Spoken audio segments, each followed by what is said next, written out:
And I'm Matt Hanna. And this is Horror Hour with the Hannas. We're couples that scream together, stay together. And in the wise words of Bodies, Bodies, Bodies, today's episode is a podcast about hanging out with your smartest and funniest friend. So we are joined by the unofficial third host of the podcast, our buddy. That's me, baby! Matt Dalton. What's up, everyone? He's here. Once again. Yeah. In his Rugrats cut-off t-shirt. I've been preparing my body for this episode for years. I will say, yeah, you pitched this early in the pod. Like 5 episodes in. And I'm probably. I'm happy we did it. We'll see if the viewers are happy. And we'll see if the views are happy we did it. But I had a good time, so. It was fun. That's really what matters at the end of the day, is that we had a good time. Yeah. Maybe we'll get some TikToks out of it. I don't know. We'll see. Well, if you couldn't read the title, today we are talking about Ring versus The Ring. So we are talking about... Well, it is called The Ring. So we are talking about the novel Ring, the Japanese film Ring, or as we call it in the US, Ringu, versus the US remake, The Ring. So we're going to be talking about all three, and then we're going to be talking kind of about how they compare to one another and which choices that we appreciate most. Big facts. Hell yeah, and this is for the smart listeners out there. Yeah, the readers. The literate ones. And I will have everyone know. Matt read this one. I read this one. Why did you steal my thunder? Well, because... Hannah calls me illiterate. I read it before Hannah did. Read it quick, too. Yeah, but I also read it probably just as quick. Also, for the listeners, I read another book because someone on TikTok told me to read Blood Meridian, and I did. And it was very good. Probably the hardest book I've read, though. So, yeah. Quite good, though. So, not illiterate. I'm beating the allegations. I'd like to see you read that book. I don't know if you're beating the allegations, just considering how many books you read versus I read. The man uses 0 quotations and basically only pronouns. So yeah, and I hate that, so... Well... I'm too tired of a guy to, focus on something that doesn't have quotations. Well, either way, good book. Kind of a scary book, too. Do we want to do an icebreaker or just get into this bit? We should probably just get into this one. Okay. All right, I had the icebreaker was that I read Blood Meridian. Okay, that was that's fine. Have you read any good books lately, Matt? Since we're talking about book. I can also read, and... Can you? That's crazy. Yeah. The verdict is in. Yeah. Matt can read. Both Matts can read. Yeah, and everyone knows it. I just read The Unworthy by Augustina Bastarrica, I believe is her name. She was the woman who wrote Tender is the Flesh. That book was pretty good. Go ahead and buy it and read it. Support her. She's cool. I recently read, I'm always reading something, but I recently read Home is Where the Bodies Are by Geneva Rose, which actually Matt Dalton here got me for my birthday, and that book rocked. It's a very fun thriller. Nice. So I'll put that out there. You're about to read Slaughterhouse 5. Yeah. Which is a big classic. Yeah. That I've also read. See, I read The Verdict is in. I can count how many books you've read in our entire relationship. That's okay. Though. But they were hard books. Well, Slaughterhouse 5 is an easy book, but it's good. Well, let's get into the book we read together, which was Ring from 1991. It's a Japanese mystery horror novel by Koji Suzuki, and it is the basis for the Ring franchise, which included a 1995 television film, 1998 theatrical film, a television series, and then 2 international remakes. One that is South Korean, called The Ring Virus, and another that is the English language version that we all know, The Ring. So we've gotten a lot of media out of this book. It's also led to a ton of sequels. Over there, we got Freddy versus Jason. Over there, they got... Sadako, is that how I say her name? I always forget. Versus whoever is the Grudge. It has gotten that insane. I'm not kidding. There are movies that where this happens. So it's gotten out of hand. And I think this kind of like the virus in the book. Yeah, so Matt was the one that was begging us to read this. Can you just tell us why you wanted to cover this? So I really like this book. I read it a couple years back, and I really fell head over heels for it. I think it's such a solid storytelling. I think it's an easy read. I think there's a lot of things that happen in this book that I don't always see in a lot of horror media specifically. So I think there's a lot of things that really scratched an itch that I didn't realize I had. And we'll go into that a little bit more in detail when I talk about some of the things in the movies that I liked and didn't like. Because I think those are better examples of what that is. But yeah, I read this book, I liked this book, and then I had the idea to compare and contrast the movie interpretations of it with them. I guess we should have watched the Korean one and also the made for TV as well. If they love it, we can do a sequel episode. But these are the ones that we know that are most well known, so it's okay. We're doing it fine. To structure the conversation a little bit better, we're gonna go through 3 things we liked, or 3 screams that slayed, or 3 things we didn't like, aka a bloody mess.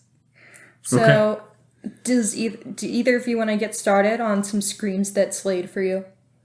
For the book. Okay, for the book, yeah. Sure. I'll get into it.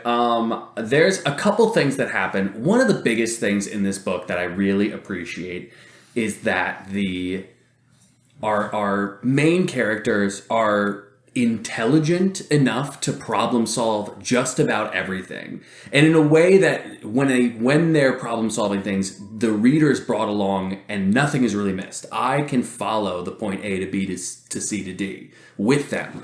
And it's smart, it's intuitive. I think there's a lot of that going on that I can really appreciate.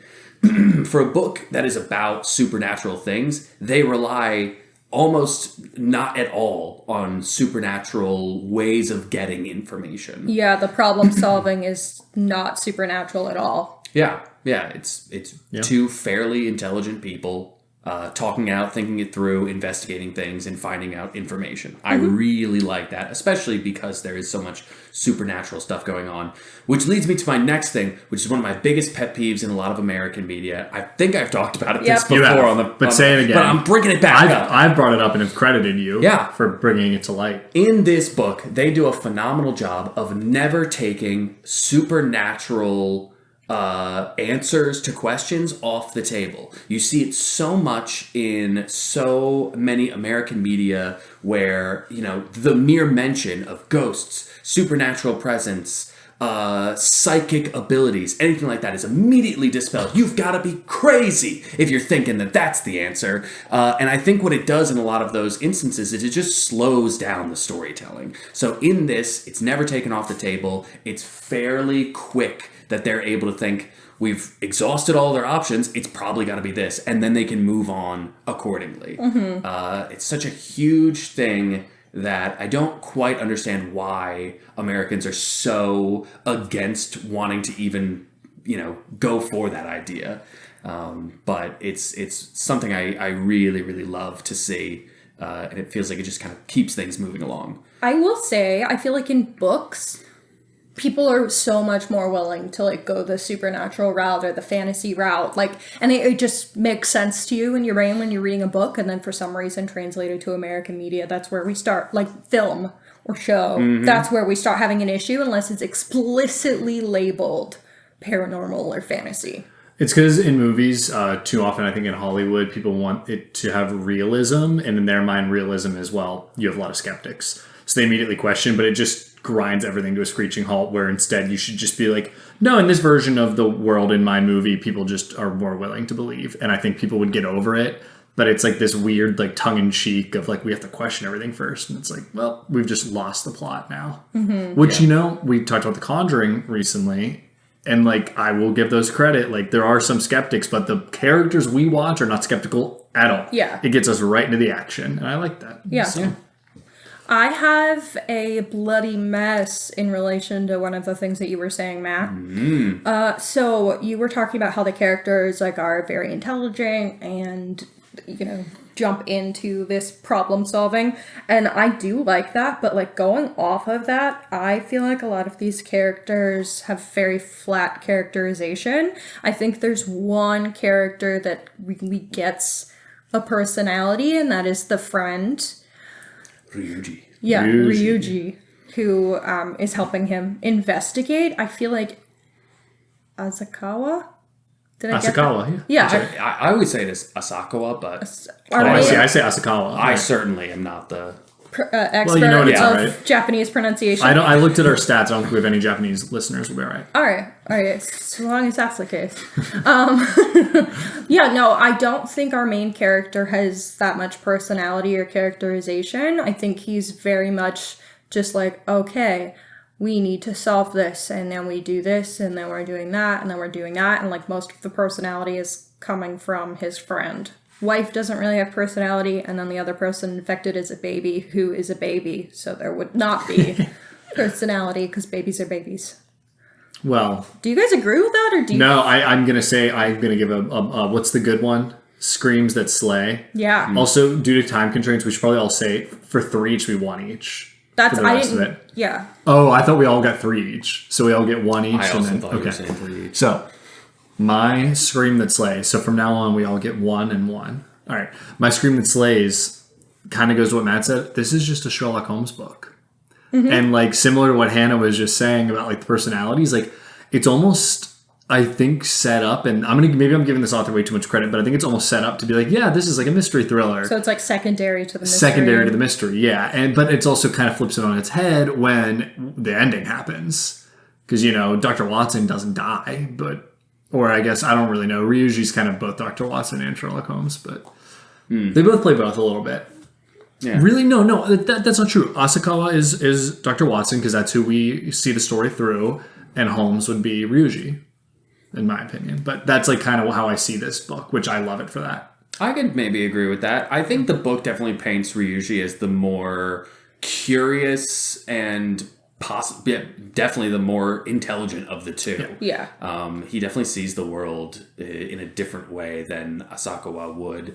Asakawa is our vehicle, which is like what Dr. Watson's supposed to be. We're on his level. But I also think, in addition to that, like there are a few moments where you sort of see like the journalistic tendencies coming from him and a little bit of that snoopiness. There's a moment where they're visiting his sister who is just lost. She's the first girl that we see who dies in the book in that first couple of pages. And he, pretends to put the baby up to bed only to sneak into that dead girl's room and start pilfering around. So I think there's a little bit of that gives you, a glimpse into like what he is like as a person, that he's a little conniving, that he likes to, snoop around. And I think it gives you a little bit more of that, like, oh, he's not just a journalist for the love of it. This is who he is at his core. And so I don't know if I fully agree with you, Hannah. I think there's enough characterization that doesn't distract from the mystery. I just, I don't know. I just feel like only one character interested me. And then I also don't necessarily understand the choices that are made within that character, such as like the storyline where the friend in childhood sexually assaulted someone and has repeatedly informed Asakawa that he has assaulted people when like then there's this reveal that that's not what happened. I don't know what to make of that necessarily. I was going to say that is one of my like bloody mess. I don't think I fully understand what they were going for with that part of the story. It didn't really feel like it connected to the other themes, but I could be missing something. I don't know. I did find it entertaining at the end when I found out, he was like a virgin the whole time. Do you get any context to that in the sequel, since I know you read it? Like, does it feel like it's more fleshed out? That particular instance, I don't think is really super fleshed out in the second book, at least. You do actually get a little bit more of Ryuji's character in the second book too. There's a lot of like he sort of is like still moving things along, and he has like a presence in the second book. But I don't know if it really goes into much more about that. The only thing that I can think of is that there is a part where there's a sexual assault at the end of the book that I think this sort of like, there's like an interesting parallel there where it's like what you think is happening is not happening. I was thinking it could be a parallel to Sadako because she is appeared to be like this good character that they're trying to save, and it turns out at the end that she had created this virus and was like maybe not good, where it's like things aren't as they seem. So our perception of Ryuji is this like scumbag genius the whole time, and then it turns out like that was just a front that he was putting on, which is the same as our antagonist. I think what I just struggle with is like, I don't know why you would hang out with a guy that you thought assaulted people. As a reader, I was like, this is kind of crazy, and I kind of was entertained. Not like he's entertained, literally but, like, I don't want him around my wife and daughter. But I'm his buddy. It was. I kind of liked reading that though. I was going to say it does kind of give that sort of like, who is this guy that I'm reading through the eyes of too? It's like that. This is who he chooses to spend his time around. I also think I do sort of wonder if anything might be getting misconstrued in like a translation somewhere. At least we should clarify that like we are reading a English translation since we don't read Japanese. Yeah. So if anybody does and has noticed any strange differences, definitely let us know. 'Cause I'd love to know if there's anything weird like that. I did read that some of the names are mistranslated, but... Well, either way, I will say, though, I was, like, pretty enthralled by this book. Like, I was pretty locked in. Like, once you get to a certain point, it's hard to put down. I know you were the same way because you read it on the beach. Yeah, it took me a little bit to get into it, but then I think once I hit, like, a third or halfway, I tore through the rest of it without stopping. It's, like, the right level of scary while also just hitting that, like, mystery thriller itch that just, like, you want to just tear through this. Like I said, it felt like Sherlock Holmes to me, so...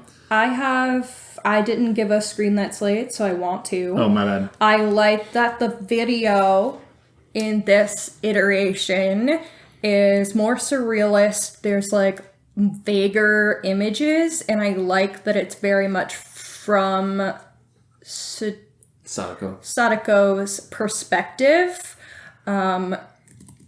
Because we see blinking, and I just thought that was the coolest freaking detail. I did too. The whole, and they figure out it's a woman that did it based on the blink speeds. Yeah. And I was like, this is the coolest book ever. Yeah, like it's like some really cool investigation technique. I completely agree. The video's not as scary, but it's much more interesting in the I'm a big fan of that surrealist imagery. So like we have and how some of it's from in her head and some of it's actually things she's seen. Like I think that was cool, and how they use that imagery to solve the mystery a lot more than they do in the films. I think that does a lot more. Like the video does a lot more for the context of the book, and again for moving the plot forward than it really does in either of the movies. I think it's really just a vehicle for scares in both movies.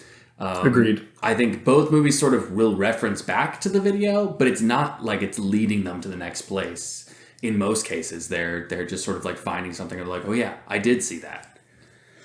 Do you guys have any quick bloody messes? Because you guys have primarily said good things. You said one. Do you have a bloody mess? I don't know if I want to call it a bloody mess with the book, because again, I think this might just be my own sort of like, I am making interpretations. I don't know if this is what they meant by this, but there's just some interesting things in the book that I don't always quite understand what it is.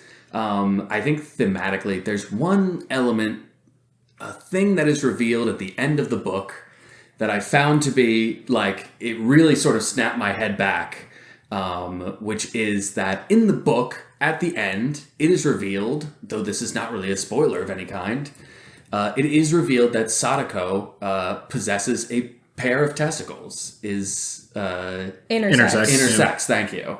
And I think that that's one of those things that I still like to this day. I'm like, what does it mean? Why is this the case? It's such a specific and interesting thing, and like what felt like a humongous moment to me as a reader that I was like, it has to mean something, but I don't quite understand. I was interpreted as her already feeling kind of like an outsider, and it's just like a physical representation, I guess, of like this not feeling like you're within your body, I guess, and like how being a seer or whatever, a psychic that can control that was like my read. I also think there's just like a psychosexual horror element to it, especially with her being sexually assaulted, like that's how we find out about that reveal. She's sexually assaulted by the guy that ends up killing her and throwing her in the well, which is like a doctor with smallpox, right? And there's like this that's a whole for people who haven't read, but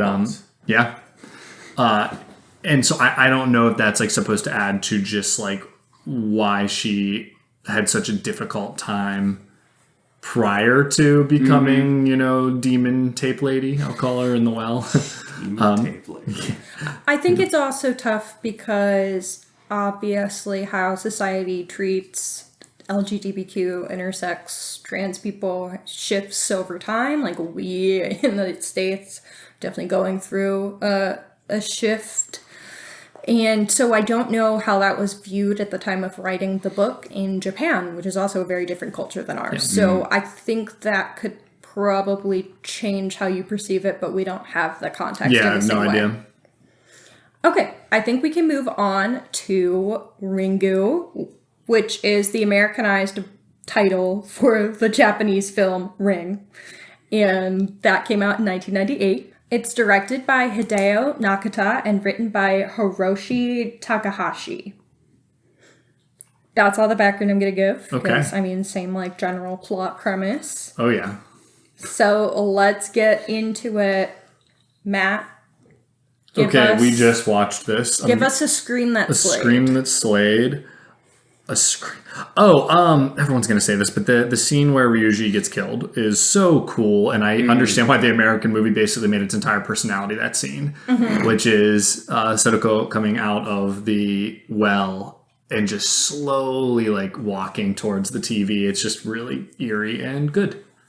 It's a great scene. I understand why people love it. It's so scary. It's also the scariest scene by a large margin because there's not a lot of other scares in this movie. That's where I screamed, right? No, you screamed as well. Earlier, in the well. Jump scare. I'll also say, too, and I don't know if this is like an overtime thing, like maybe people in 2002 when they watched The American Ring thought that differently, but I feel like her coming out of the TV in the Japanese Ring is so good. It looks seamless. Infinitely scary. It looks great. Yeah. And it does not look CGI'd to all hell, too. Like in the American one. Yeah. I agree. I also like the slow walk before she exits the TV. And then the fact that we don't really see her face, because I feel like seeing Samara's face is just like an angry child. And we don't really get that look at Sadako. I keep my computer originally changed it to Sudoku. Yeah, of course. So you want to say Sudoku. Because of my autocorrect, my brain keeps being like Sudoku. Nope, that's the game. Sadako. I like that the one glimpse that we get of Sadako's face is like the eye. Mm-hmm. And it's an alarming little eye. So I feel like that it's an alarmed eye, too. Works much better for me. Yeah, that scene is great. I really loved, there's like a very brief moment after Ryuji watches the tape where he's out in public, just sort of jotting down some notes, thinking about things, and you can just see as the crowd of people is walking in front of him, just a little set of dirty white shoes sort of starts to walk up to him. You don't see anything, nobody says that's what it is, and he just sort of stares at them, and he has this petrified look on his face. I think it's such a great, display of sort of how they describe it in the book, but also such an interesting way to show that presence of Sadako, even in this like mundane moment of his, middle of the day, crowd of people. I think it's so well done. That was going to be my first scream that slayed as well.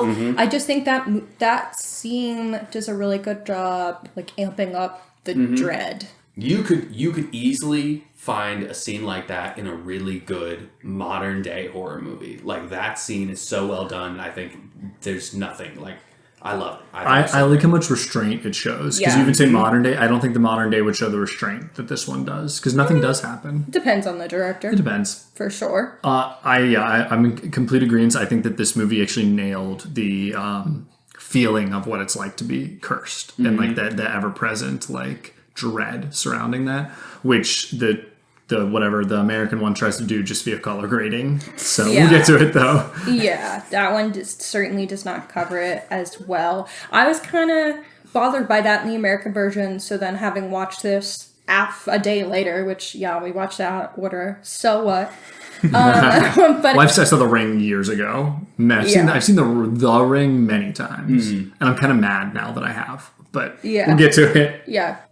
I'm sorry I'm seeming like a hater because I keep focusing on my bloody messes for everything so far, and I will probably continue doing that, but I don't like that they changed the main character to a woman who is like mostly incompetent. Like, it is her ex that is doing a majority of the problem solving, and he's the one with the psychic powers, so he gets information from that. Like, she's really just this passive vehicle in the relationship, and I just simply don't appreciate that's the characterization of the female character. I understand, like, the instinct to maybe make the character a woman, because I think you, like, could have more empathy for a mother who's worried about their child compared to, like, this kind of drier dad and his child. So I can understand why they would do that, but I don't like the characterization of her being useless. I'm in agreement with you, and my bloody mess is that, like, that, and then also the fact that a lot of our mystery is solved via being psychic. Yeah, Matt's in agreement with me. 100%. And it's like, you made this movie's 90 minutes long. Like, we could have added a little more time and actually, like, fleshed out problem solving and, like, mystery element. Like, people have proved you can make a mystery thriller and make it exciting. This movie's kind of boring. Like, and it's because it's blistering pace of, like, going from this thing to this thing to this thing, but it's like we're never really along for the ride of having fun solving something with these characters, because they solve almost everything via they touch a thing and then they see it happen in front of them. And it's like, what am I watching when that happens? So it's something that I just don't get it. It's also really interesting that they don't, like, necessarily set up as glaringly that her partner is psychic until he touches that one guy and then has this, like, vision.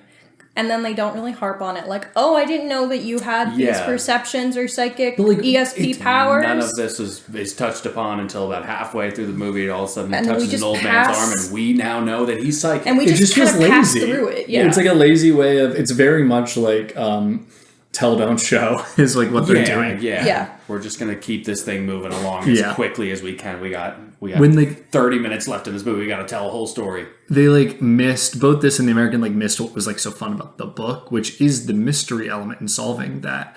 They just saw, ooh, spooky ghost videotape, like, let's do that. And that's, like, kind of where it seems to have ended. There's a lot of those sort of whys that aren't being asked in this movie, where it's like, okay, it's a videotape, we're just going to keep moving with this. It infects people with this thing, we're just going to keep moving. No whys. There's a well under this cabin. No whys. We're just going to keep moving. There's a really good point that I think you made, Hannah, after we watched the movie that I definitely want to bring up, which is that they leave out a huge element in the book, which is that at the end of the tape in the book, there's a moment where it instructs a person on how to not die.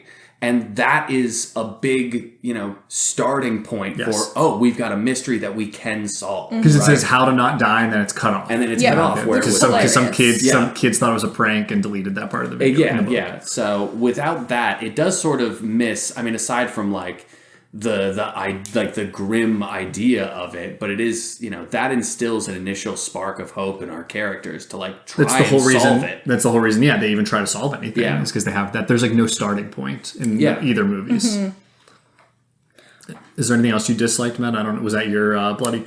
I was going to say that, honestly, the pacing was one of the biggest ones for me. I felt like I was, being, like, jerked around scene to scene. I feel like if I missed, like, a look that I wasn't understanding, that they were solving a part of the mystery, and then it all came to an extreme screeching halt as soon as they reached the well. I felt like that well scene took forever. And it wouldn't have felt that way, but the whole movie leading up to that point is rushing. Yeah. And now we get to a good pace scene that it feels so slow. Yes, and so, like, you lose all the tension. Like, they're trying to slow it down to give you tension of, like, one of these characters are going to die if you don't get it. But it just, like, doesn't work. I don't know. Maybe it's, you're right, the pacing, or maybe it's just, like, the filmmaking in that scene is just not great. When it is great in other areas. Like, in the book, that scene is paced immaculately, I think. Like, they're digging. They're trying to find this. They're taking turns. Like, they're there for hours, like, digging in this thing, and you can kind of, like, feel their exhaustion. And so when they finally find this skull, it's like a huge deal. Yeah, absolutely. I will say, this of the two movies, this is the movie that keeps a little bit more to the source material. Yes. There's definitely a lot more that you can draw from it. There's a lot of characters that we were like, oh yes, this person is in the book. This scene happens in the book. These moments happen in this sequence of orders in the book. There's nothing totally crazy being thrown in here yet. No, I agree. One of the screams that I thought slayed, since we were talking about the well, is I do like that they kind of keep that closer to the book in finding Sadako's skeleton or skull. Mm-hmm. It's not like mystic or anything. Yeah. And they pull her out. I like that. It's just like there. finding the body, and then they're like, okay, I think we did it. That's all we had to do Yeah. was like bring her peace by knowing what happened.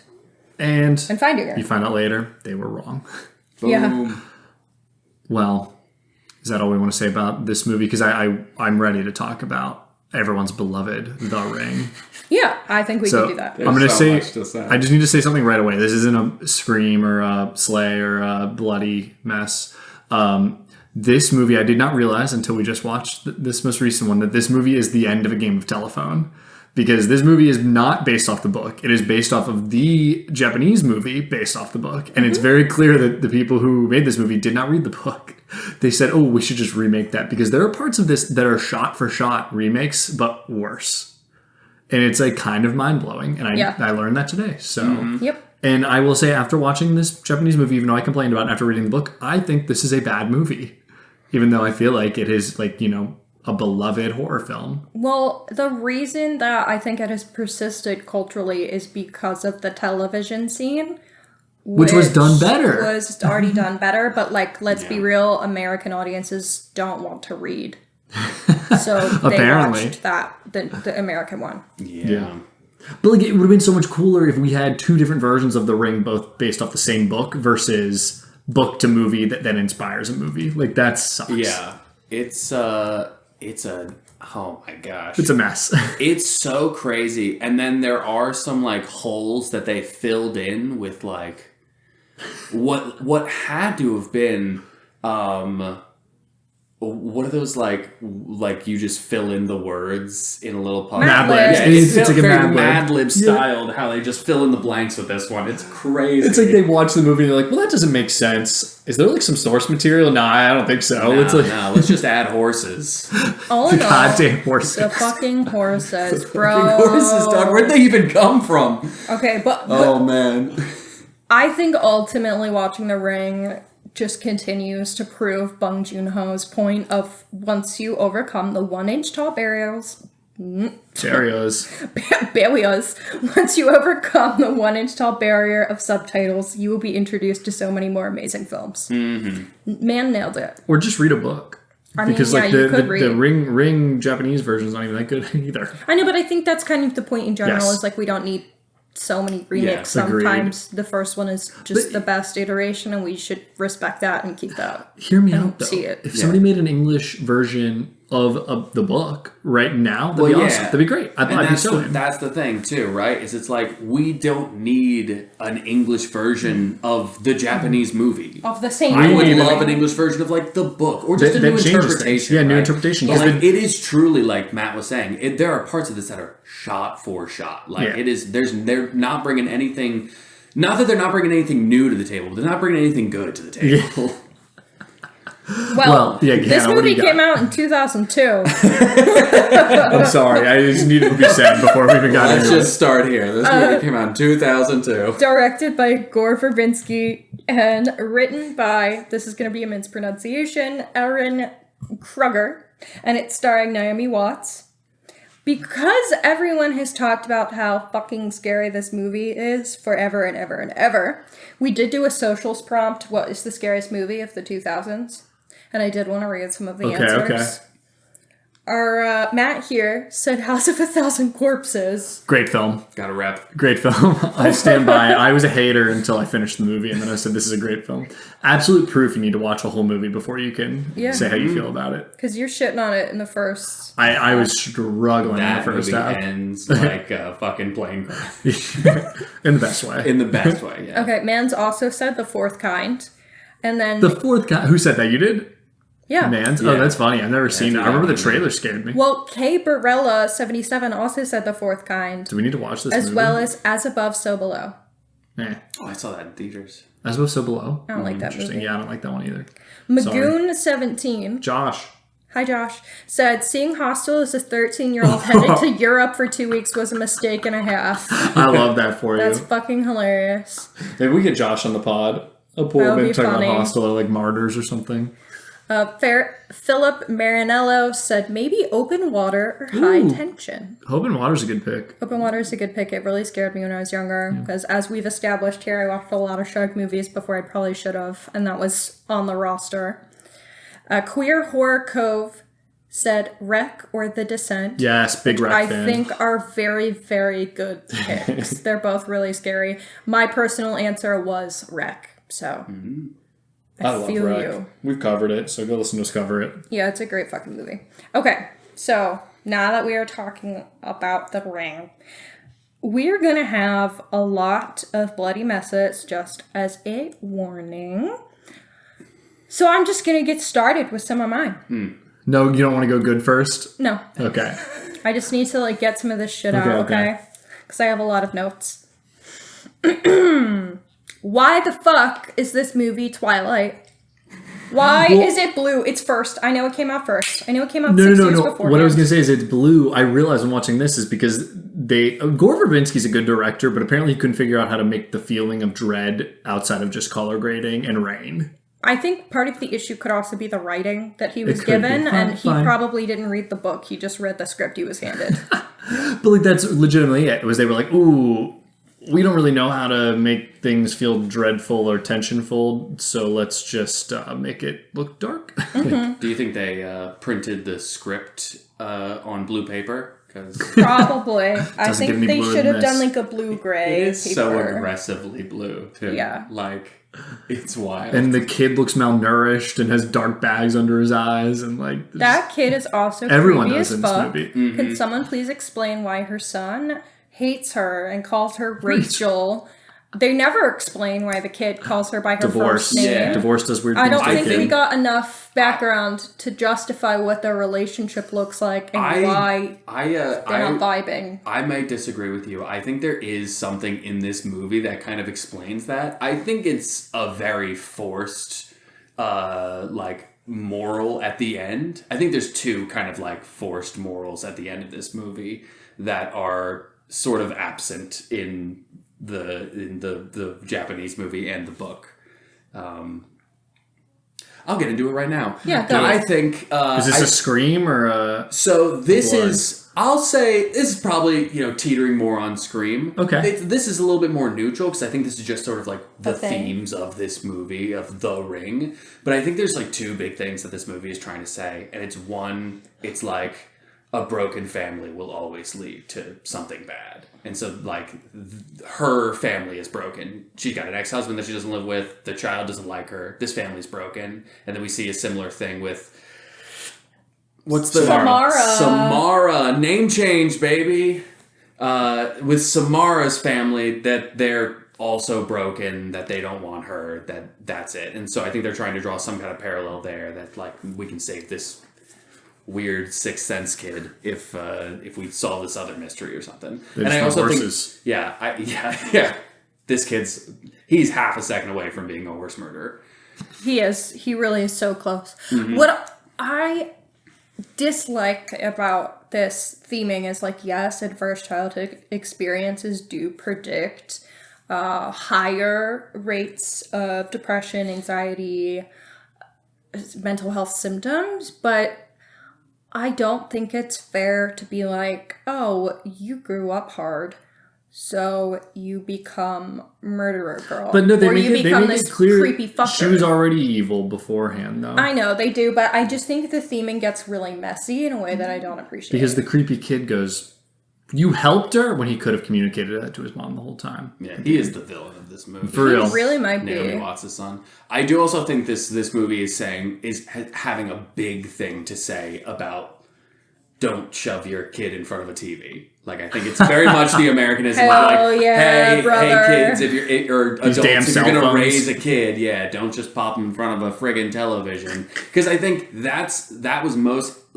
clear to me, at least, when they reveal what's her name? Samara. Samara, thank you. Samara's room in the barn that's 50 fucking feet up in the air. Yeah. That's such a ridiculous scene. A wood wood extension ladder. An absolutely massive ladder up to a room that somebody had to have built for some reason. And it's just like a small bed, a dresser, a chair, and a TV. They make her live with the horses. They make her live with the horses, dog, and they keep her awake.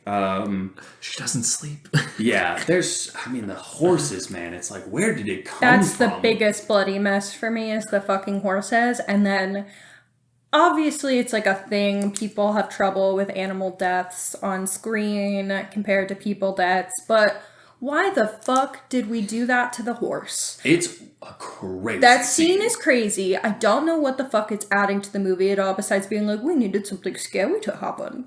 Also, the poor horse was so cute. What are we doing? Rachel. I did actually like when the horse got turned to chum. I hated it. I was like, oh shit. It gave me so much ick. I was so upset. But I also love horses. So I was like, why the fuck would you do that? It's good for a horror movie. But I was like, Rachel, what the hell? You're upsetting the horse. Just leave. You're upsetting the horse. She does just approach a horse. She is really antagonizing the poor horse because she's like, it's okay. Touches again. Yeah, no, it's horse okay. is clearly not cool with you. Like, if a horse gets a little weird, get away. This is a PSA for anyone listening. If the horse is getting a little weird around you, go away. Yeah. You can't speak its language.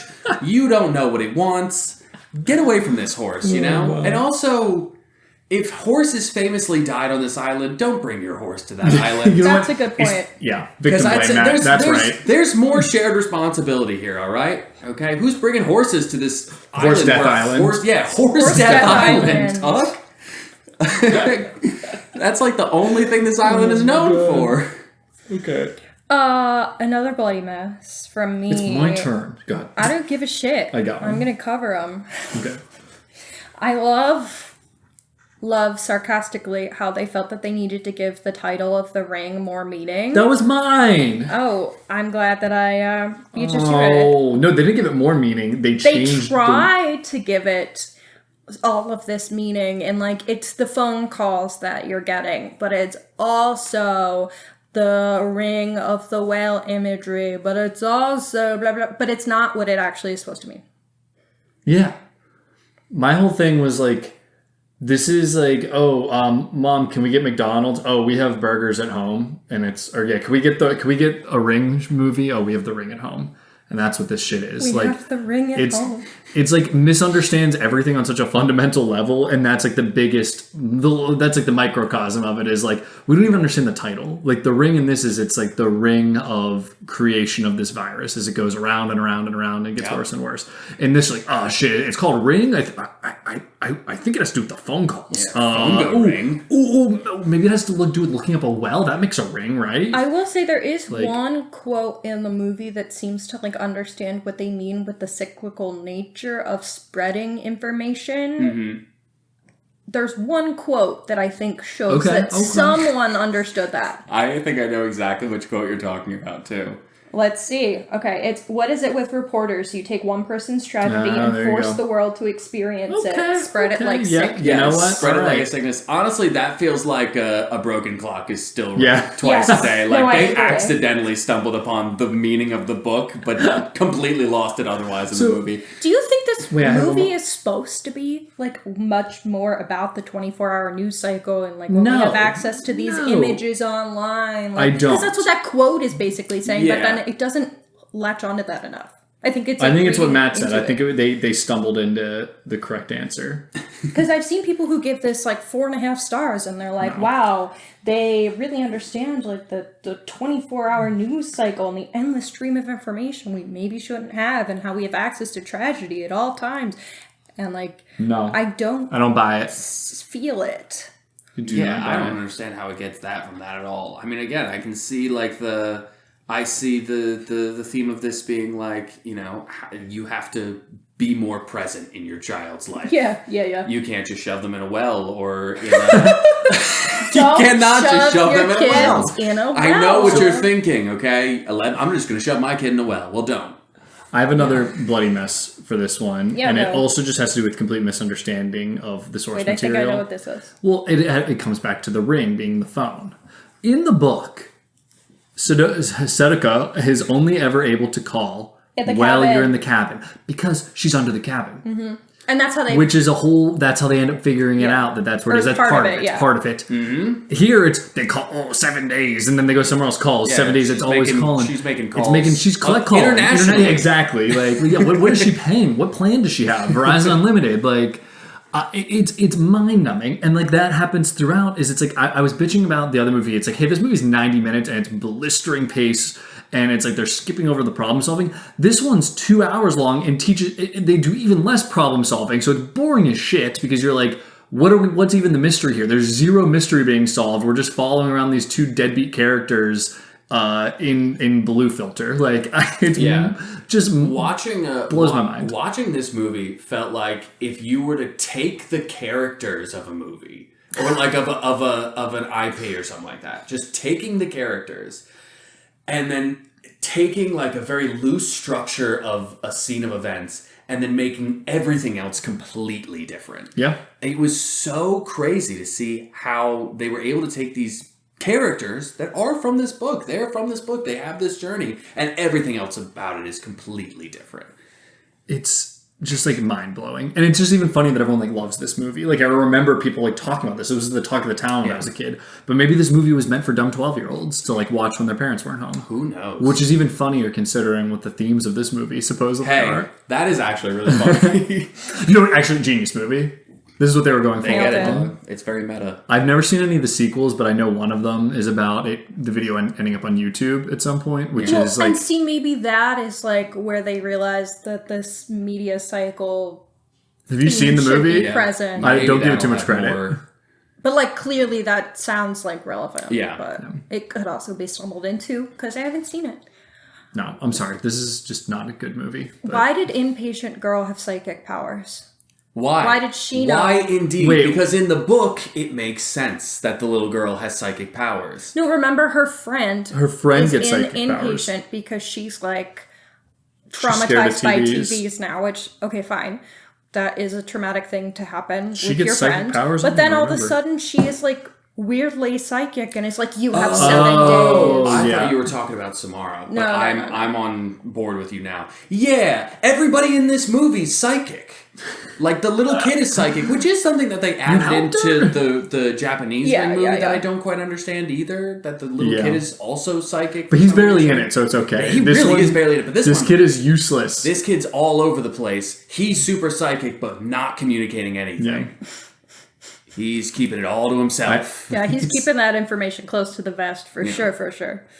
I don't think I have any screams that slay. I would have had watching this movie before watching the original and reading the book. Yeah. But now I'm like annoyed with it. I've never really liked this movie. I mean, I've only seen it twice, but the first time I watched it with you several years ago, I think at this point, see this one. Yeah, I was like, I know I have to see it, and then I was like, I don't get it, and I feel that way even more. I just don't love where the love... I don't understand where the love for this comes from, besides the, again, climbing out of the well scene, which I think is done better in the original, but a lot of people who saw the English remake probably didn't see that, so I can justify that being like this amazing moment for you. The tape is pretty damn good in this movie. I'll give that. Sorry. You know what I will say is that The Ring as a story in general, I think is like just a great story. Well, personally, I think it's a great story, but I think it's like the legend of the Ring, right? Mm-hmm. Like the mythos that this book created it becomes like a classic. Yeah. It's been riffed on like endlessly. I think people have made other things with it,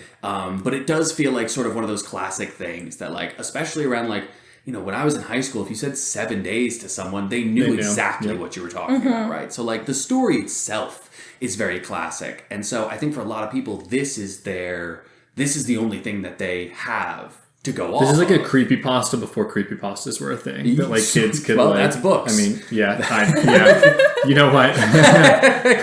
You know what? I'm going to check out. This has been Horror with the Hannahs. I'm Matt. Nice to have you.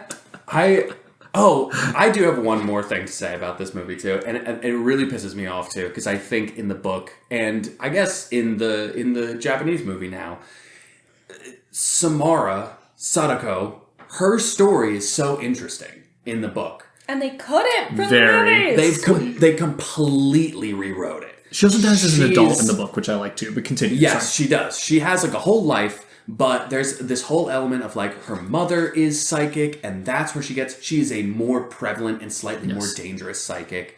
She is studied separately. She lives this sort of like bouncing around, doesn't really have a home lifestyle before finally and she's just like trying to like live a normal life. Yeah, well, exactly. There's only so much fun you can have with like a really pretty 20-something.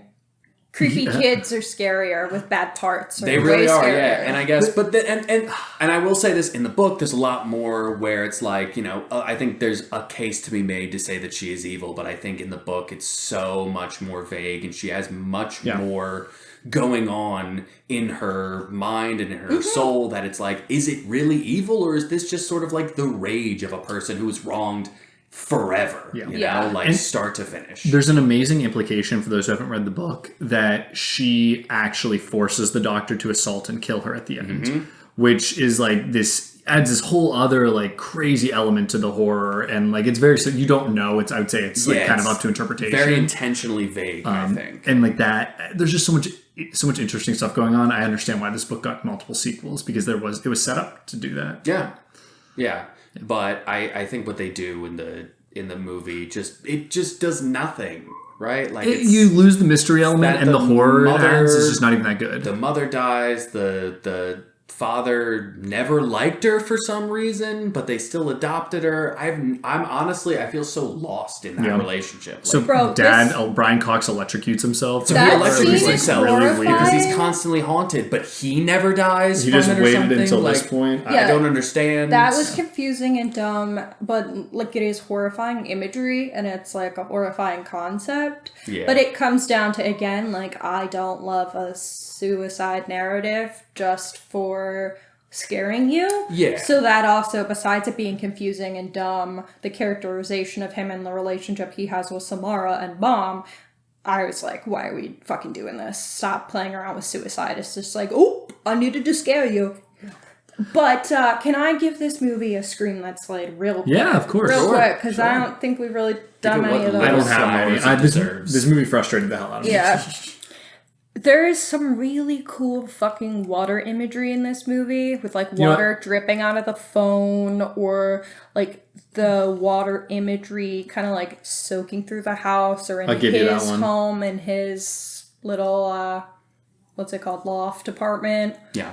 I thought incredibly gigantic. His 4,000 square foot loft apartment. That's like mostly empty. 20-foot tall ceiling. His completely empty Amazon warehouse that he set up furniture in. Yeah, that he pays like what, nothing a month for. Yeah. And it's still ugly. You know, you can get, if you have the money for that, you might get an interior decorator. But humongous, dog.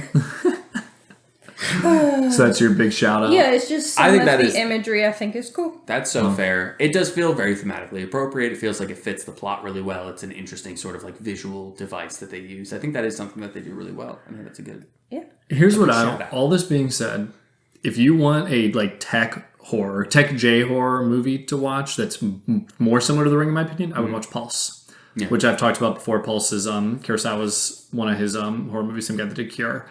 And it has probably one of the most pants-shittingly scary scenes I've ever seen. It's very tech heavy in terms of that was like what I think Ring was trying to do, partially the book at least. There's like a level of like this scariness of technology, channels and all that shit. This one kind of falls into that. And I think I don't think it's based on anything. It's just a movie. So I think feels like a better spiritual creation of Ring to film personally, but. Okay. That's it. I just want to shout it out. Yeah. Pulse. Oh, yeah. Let's talk just a couple questions I have about comparing the book and the movies. So obviously we've talked a little bit about the videos themselves and how the book is much more surrealist and the film is more like literal imagery of things that are either relevant or not. Centipedes and shit. Like... Do we have anything more that we wanted to say comparing the videos or about our preferences for that? I prefer the book a lot. Yeah. Because the mystery element's the best part of the book. And that's what the whole purpose of the book. So when you just cut out the mystery to try to make like kind of cheap horror, it doesn't work. Yeah. Like the videotape's creepy, but I want it to be creepy and make sense. Yeah. I will say, as I was reading the book, I was thinking to myself, I don't think I can't think of a way that you could make this work and show everything as it's being written. Like, I think there is something to say about, I really like the book I like the movie in the book, the videotape in the book.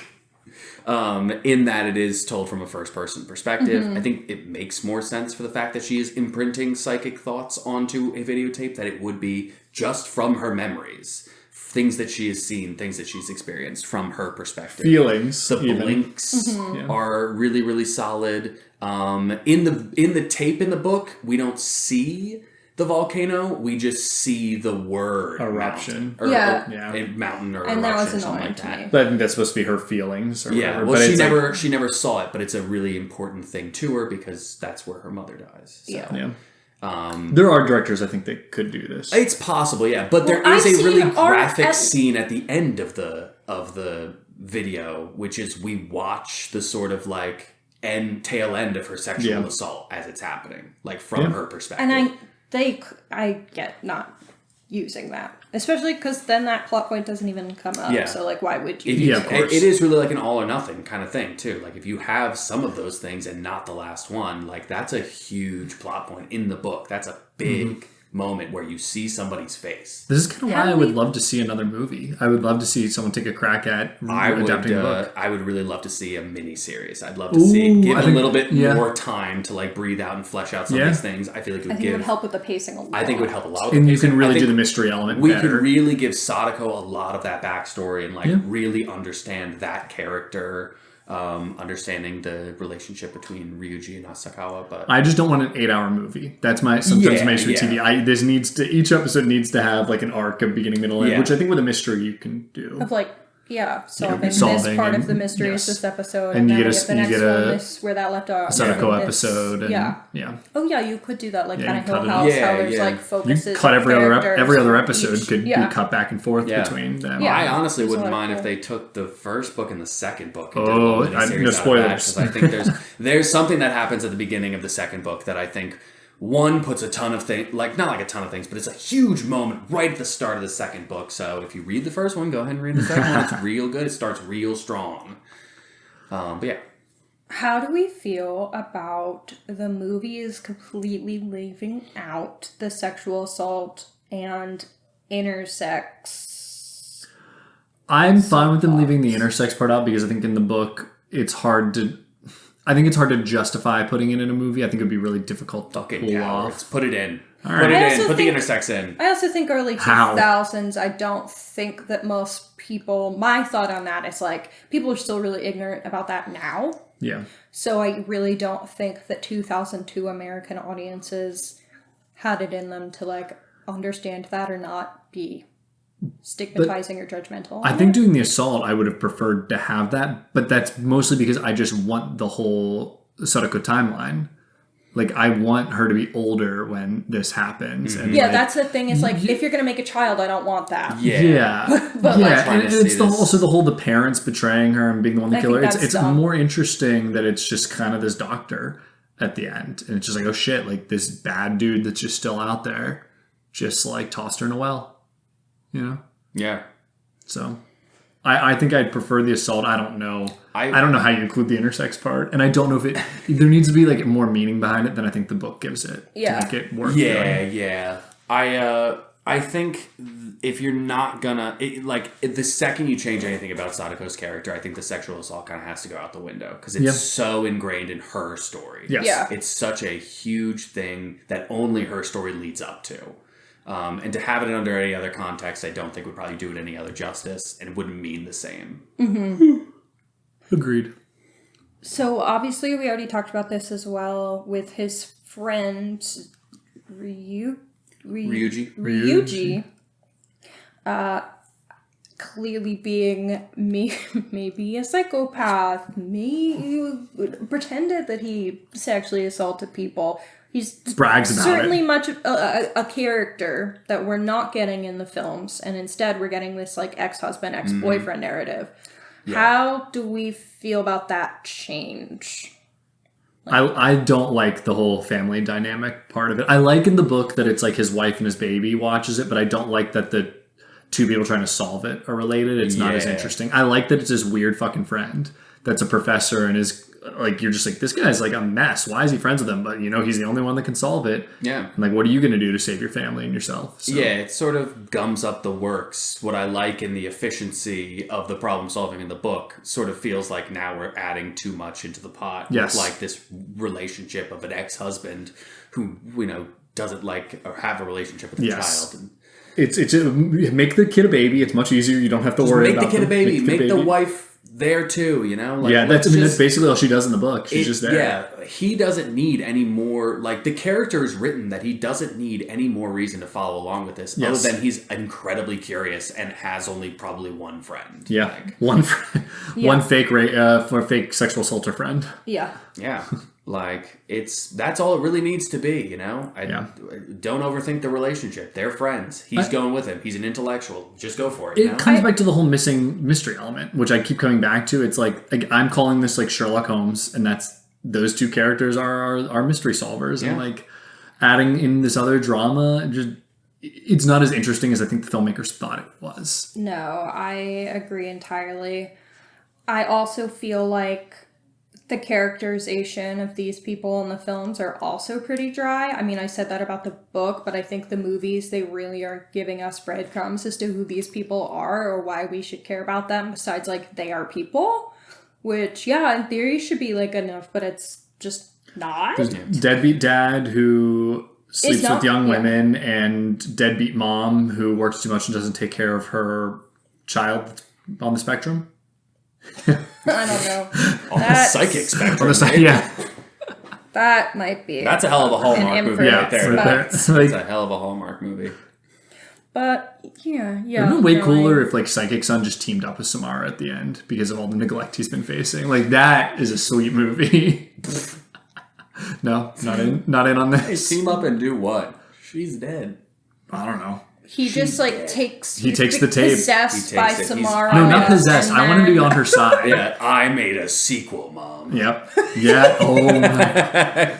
Yeah, he just imprints on the tape, too, and then there's two tapes. I feel like the movie is trying to have, like, this narrative of, like, she suffered from neglect, and now I've learned, and I won't neglect my child, and, like, look how much I love my child, I'm willing to do anything to save them. I'm gonna get back with my ex-husband to, like, have this family unit, whatever, but it just, like, doesn't work, because we don't. But Samara's gonna make a mean face at him, and he'll die. And also, it's like, what does it matter? This is gonna sound really mean. What does it matter that she was abused? If she was evil anyway, you know, they sort of paint her out to be like, she's evil. She was killing them horses. She was killing horses for fun, like... She enjoyed it. She liked it. They said, do you want to hurt anybody? She said, you bet. You bet I do, all right? EKG this, buddy, all right? I want to hurt people. You got 150 horses for me to kill? And I want to hurt people and horses. Dude, even the woman on the island, the doctor's like, well, let me just tell you. Like, when someone gets sick on an island, it's everyone's cold. And she's like, what the hell does that mean? What did that mean? Well, she goes, what the hell does that mean? And she was like, all I can say is, once that girl left, things started getting better. I'm like, damn, everyone just hating on this little girl. Yeah, but the little girl hating on everyone too. Yeah, true. Maybe she deserved it. She deserved to be abused. Like, honestly, what you're saying. That's the thing is, like, we gave her, besides just being a little girl, is like no redeemable qualities. She was apparently an essence of evil, you know? Yeah. She was the Omen. Repelled horses? Yeah, repelled, yeah. Wait, there was a horse. If you fuck with horses, you fuck There was a horse in the original movie, but in it's the just tape, an and eye. it's just an eyeball. Just the eye. Just the eyeball. Maybe that's they really they latched onto that. Single frame like, and ran. It's a horse. Yeah. God, just read the book. It's not that long. There's no horses. Yeah, there's no horses. No horses. All right. Okay. Are we going to rate all of them, or do you have another? I think we can go for... Let's do a ranking first, because I think it's going to be pretty obvious where they all land. I mean, is this not obvious? It's the book's the best, then pretty far below it, I would say, is the Japanese movie, and then it underground. Yeah, is digging. If you dig into the floorboards, unearth a well, and shove another movie down there under the skull. That's where the ring is. Yeah, that's where the ring. Again, drop the. I think, definitely Ringu, the ring. I would agree with that. Yeah. Absolutely. Okay, so let's... Dude, people are going to be mad, because people love the ring. I know, people are going to be like, these motherfuckers. I'm telling you, watch the Japanese ring. Read the book, you know? Go backwards in the opposite order of release. Yeah. because then you'll You'll appreciate understand. each one. Basically, what we're saying is more. we're better than everybody that doesn't share this opinion because we read. And oop. Okay, so let's rate the book. I use not a 1 to 10 or a -5 to 5 rating scale. Wow. I just use a 0 to 5 with books because that's how my book app Yeah, is. that's fine. Wow. I'm just going to be belligerent with my ratings today. Know what I'm going to be using. I rated the book a 3.75 out of 5. Cool. I liked it. I didn't love it. I thought it was kind of dry. So that's why I only rate out of 5 on half scales, so I'm giving the book a 4 out of 5. that's fair. I'm going to go 4.5 out of 5. Hey, all right. I really like this. And that's -5 to 5. Hell yeah. Oh, okay. That's a -5 to 5. The Oh, ideal shit. rating scale, in my Yeah. opinion. Okay. Yeah, 4.5. All I right. think So every now we time I- rank the Ringu. Ringu. Or Ring, 1998. I'm giving it a 6 out of 10. Yeah, I think I'm with you on a 6 out of 10 as well. And now we're going to do the -5 to +5 score. On the Matt? original. Yeah. On the original one, I'll give this a promising 2 out of 2 on a -5 to 5 scale. I think that last scene really pushes it from a 1 to a 2. I think it's so culturally relevant that, like, you can't give it a negative score. I think that would be, like... Yeah, and I did not disliking. enjoy the movie, you know? Like, as a separate entity, I think it's good. Yeah, Overall positive. But I feel good about a +2 out of that scale. What about you, Matt? I also was in a +2 range. positive too. Okay. The big one. The big The one. Ring. I'm giving it a 4 out of 2002. 10. I'm decided. I had it at a 5 out of 10, and then after talking about it and watching the original, I'm to 4 out of 10 on it. Yeah, I'm like a 4.9. Whoa. Like, I'm close. That's crazy. That's just how I be, man. And on the other scale, -5 to 5. This is going to have to be a -3. Oh. This is a -3. I was in like I was gonna. I probably say, dislike a it. -2. I don't really hate the hell out of it, but there's just so much in the context of having read the book that I'm like, what are we doing here? This is crazy. I thought it was a frustrating watch beforehand, and now it's like Yeah. even more, which puts me in like the -3 to -2 range where you are. I'm gonna go a 1 out of 5. I did not. A positive one? Yeah, Positive I do one? not. Oh, God. I do not enjoy this movie very much. Obviously, based off my other score, but I do think, again, when something is so culturally relevant and like it was definitely part of like our lives in middle school, high school, like people talked about this movie, you've seen the imagery. I think because of that, it's worth a watch. I'm still just so mad about the mystery stuff. If you're gonna make a fucking mystery movie, make a mystery movie. Now that we have like Knives Out and stuff like that, I'm like there's no excuses. We already had mystery movies, but that's such an example. Yeah, that's such a good example of like how you can make a mystery very like enthralling for a viewer, and like I just know somebody could do it right. Yeah. So that's me. Okay. That's what I'm feeling. I'm spicy today. You are very. I've said that part today. a bunch, but I just need to make sure that get that point very clear. I think you've done it. Okay, well, now that we've thoroughly complained about The Ring, I think we can end it here. So I've been Matt Hanna. I've been Hannah. I've been Matt. Matt, thank you for joining us again. You got anything to plug? Just my very many TVs into the wall before I jump in this bathtub, baby.